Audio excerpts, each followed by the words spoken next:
Mistake Shack, Episode 2. Previously on Mistake Shack, I was a meathead and crushed the handle of my mortising chisel. So today, we're gonna fix it. The first problem is just getting the little nub out of the socket. It was really jammed in there, like crazy jammed in. Couldn't pry it out, couldn't pull it out, so we gotta figure out something. I think the most expedient course of action here is going to be just to drill out the center of it so that there's some room to crush the fibers down in with the awl.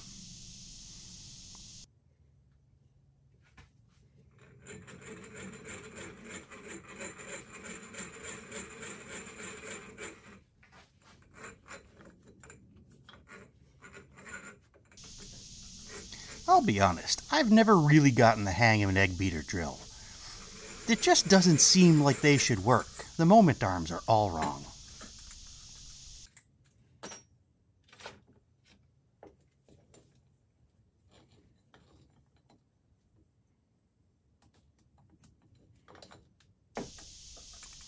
Drilled a little bit of a pilot hole with a smaller bit, and now I'm going to expand it with this larger one to give myself some more space.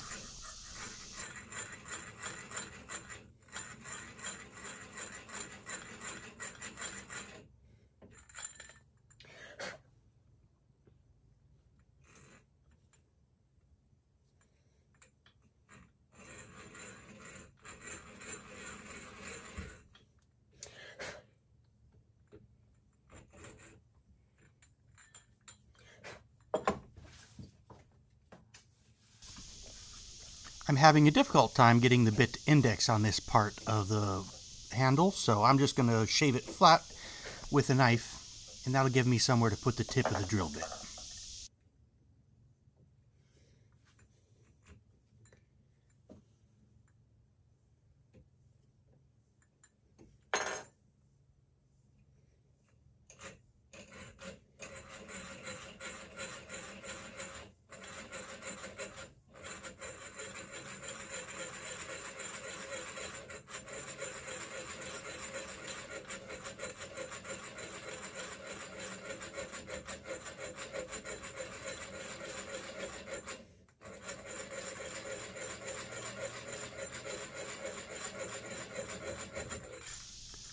I'm drilling a few holes to make sure I've created plenty of space.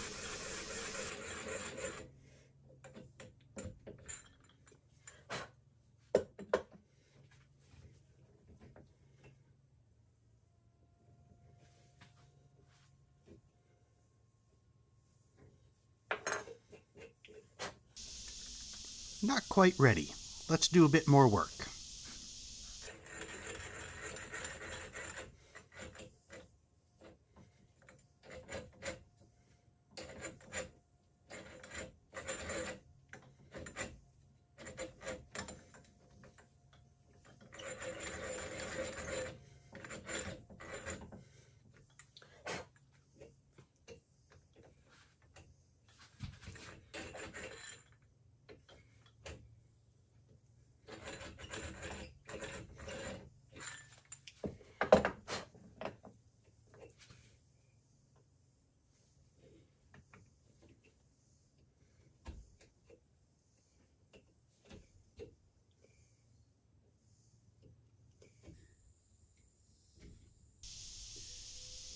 And voila! Just like that, I've got the little nub out of the socket and I can move on.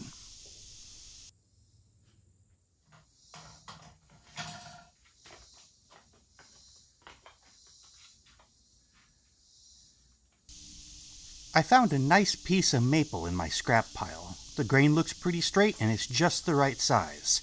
It's a bit of a rectangular shape, but we'll take care of some of the edges and we'll get it turned round on the lathe.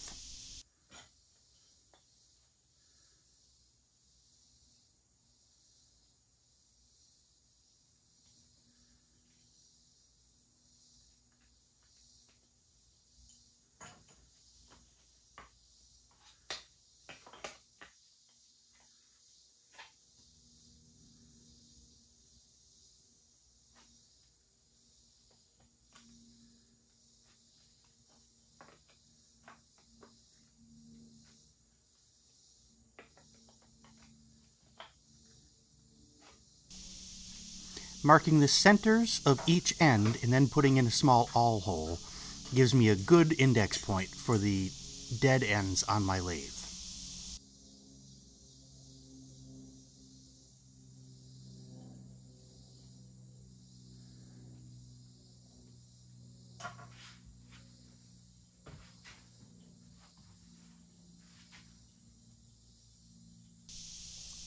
I'll do a quick test fitting here to make sure everything's running smoothly and straight, and then I'll go to the bench and take off these corners.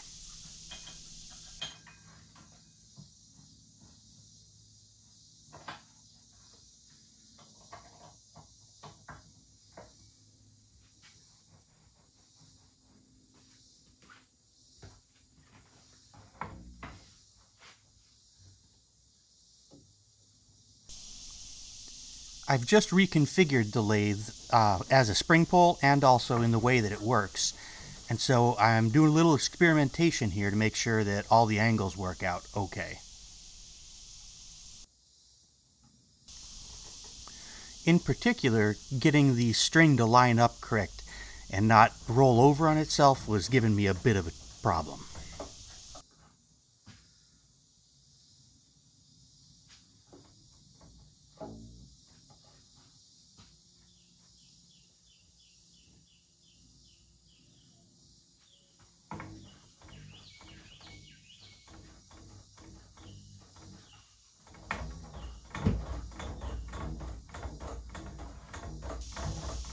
Okay, that's looking pretty good. Now to the bench.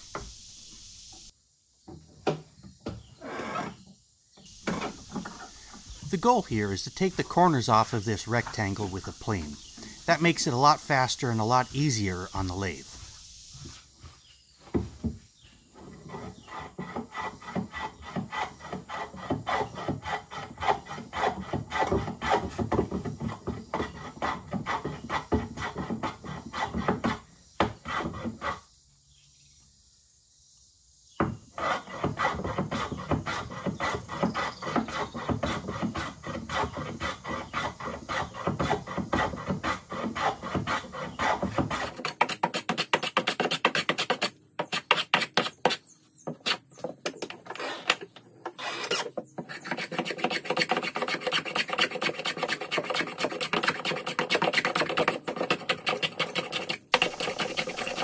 I've never had a wagon vise on my bench before, and I gotta tell you, I really like it. For some of these operations, it's just very fast and very convenient.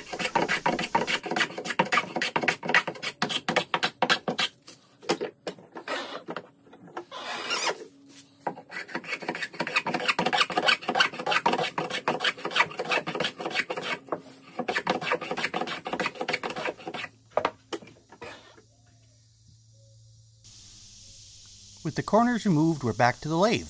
Let's turn this thing.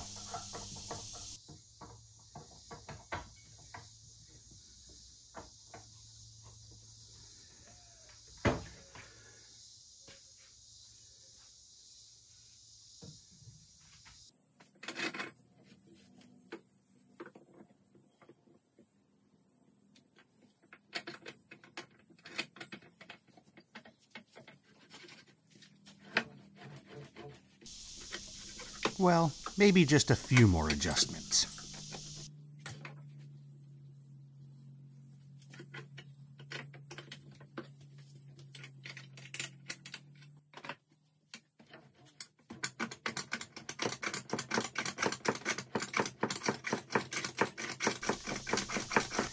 The first thing I'm going to do is turn down the slightly smaller diameter round spot on this end so that my string can run in that smaller diameter. That'll give me a little bit more speed on the spindle.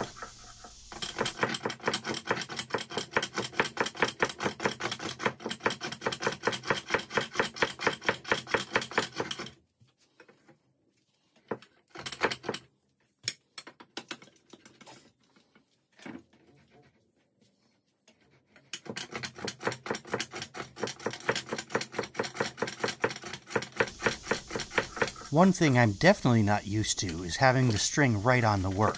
In my previous configuration, I ran this from the end of the shaft that the motor usually hooks up to.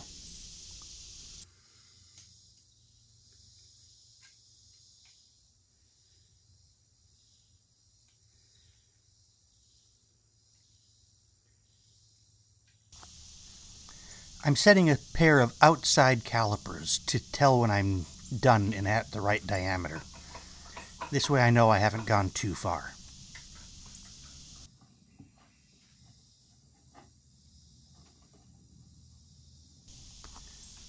Readjusting the string to give me a little bit more tension in the spring pull.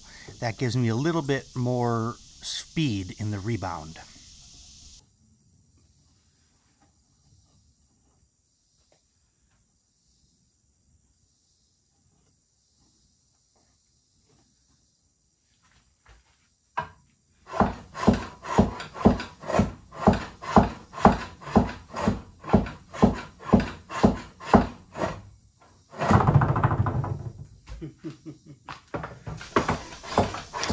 Yeah, I really have to learn how to stay away from that string.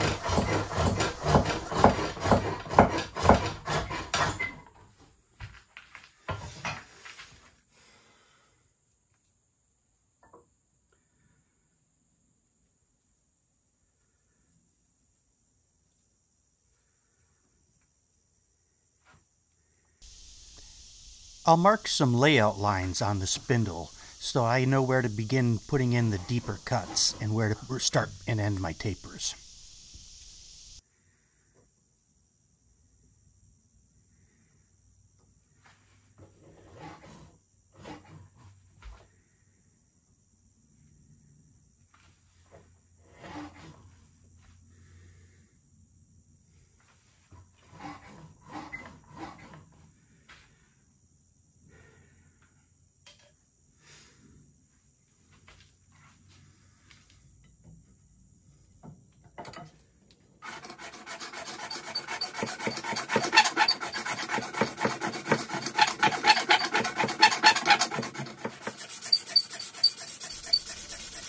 I've turned to pretty close to my final size and shape. Now, one of the few times I actually use sandpaper regularly is on the lathe. It's just so much easier when the work is spinning. I'm using a moderately low grit here because I still want to do a little bit more shaping and I want to remove a little bit of diameter. Gives me nice round soft edges that'll feel good in the hand. First test of the socket, not too bad. Getting on most of the way, but we've still got to get a little closer to the shoulder.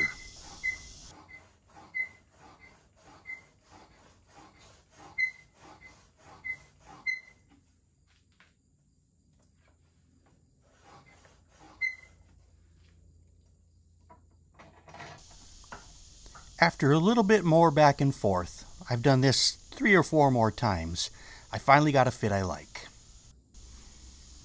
And here's a comparison of the original to the work so far. It's pretty close.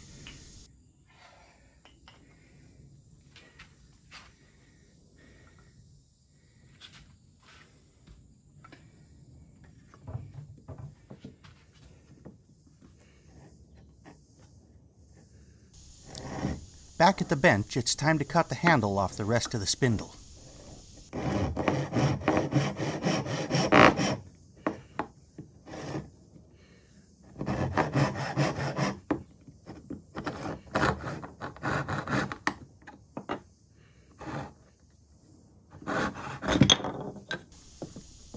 I do this sort of thing often enough you'd think I'd come up with some sort of jig to hold these round spindles. Put that on the to-do list.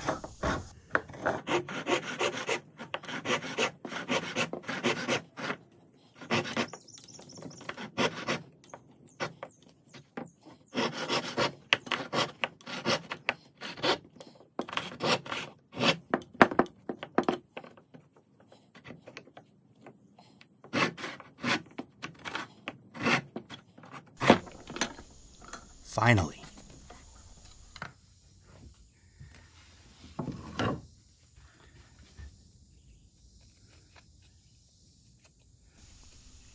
The last bit of shaping is to round off the back end of the handle. This serves a couple of purposes. One of those is for comfort, and the other is so that you have a very flat dome to hit with your mallet.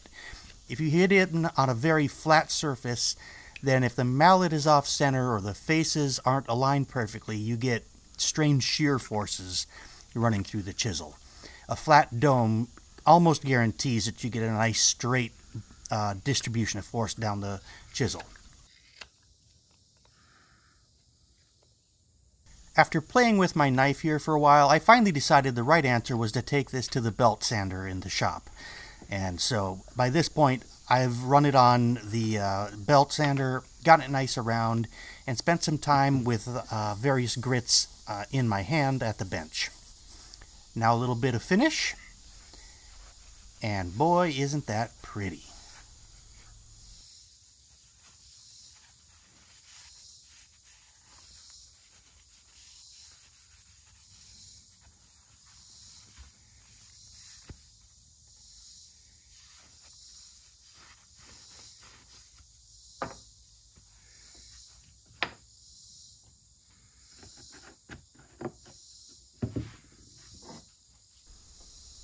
Mount it back up in the chisel socket. Is it tight? Yes, it is. That's good chisel.